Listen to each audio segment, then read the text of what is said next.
نحمده ونصلي على رسوله الكريم اما بعد فاعوذ بالله من الشيطان الرجيم بسم الله الرحمن الرحيم رب اشرح لي صدري ويسر لي امري واحلل عقدة من لساني يفقهوا قولي۔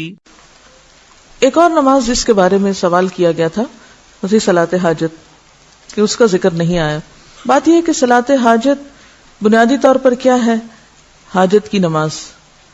حاجت کی نماز سے مراد کیا ہے کہ جب آپ کو کوئی ضرورت پیش آئے، جیسے حدیث میں آتا ہے آپ صلی اللہ علیہ وسلم کو جب بھی کوئی مشکل پیش آتی تو آپ فوراً نماز کی طرف لپکتے، جیسے قرآن میں بھی آتا ہے وَاسْتَعِينُوا بِالصَّبْرِ وَالصَّلَاةِ، صبر اور نماز کے ساتھ مدد لو، تو اس میں آپ جا کے 2 رکعت نفل پڑھ کے اللہ سے دعا کر لیں، یہی صلاۃ حاجت ہے۔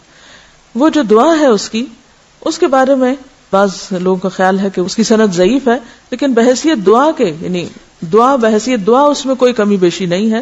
اگر آپ یہ نہ سمجھیں کہ یہ نبی صلی اللہ علیہ وسلم سے ثابت ہے، اور ویسے دعاؤں میں بحیثیت دعا کے اس کو پڑھ لیں جیسے آپ اپنی اردو پنجابی کی دعائیں مانگتے ہیں، تو اس طرح تو کوئی حرج نہیں، لیکن یہ سوچنا کہ یہ چیز نبی صلی اللہ علیہ وسلم سے اسی طریقے کے ساتھ ثابت ہے تو ایسا نہیں ہے، کیونکہ روایت میں ضعف ہے، اس لیے اس مخصوص طریقے کی پابندی لازم نہیں، یعنی اس مخصوص طریقے کی پابندی نہیں کرنی چاہیے، لیکن 2 رکعت نماز پڑھنے سے کوئی چیز آپ کو نہیں روکتی۔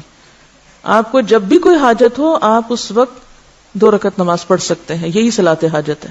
ٹھیک ہے، وآخر دعوانا ان الحمد للہ رب العالمین، سبحانک اللہم وبحمدک، اشہد ان لا الہ الا انت، استغفرک واتوب الیک۔